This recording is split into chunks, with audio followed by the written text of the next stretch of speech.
মাশাআল্লাহ, রুফটপ গার্ডেনে স্ট্রবেরি, রাবি 3 স্ট্রবেরি আজকে হারভেস্ট করব। দেখা যাক কেমন।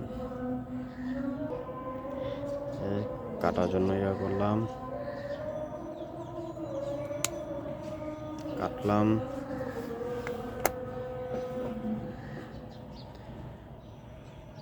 খুবই ভালো দেখা যাচ্ছে, আপনারা দেখেন প্যাকেজে। এটি এখন দিব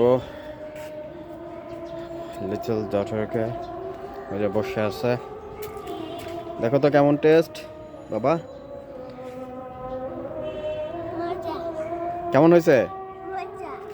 মজা? মিষ্টি না টক? আলহামদুলিল্লাহ বলো। দেখেন ও খেয়ে বলছে কেমন আপনাদের কাছে। ধন্যবাদ সবাইকে।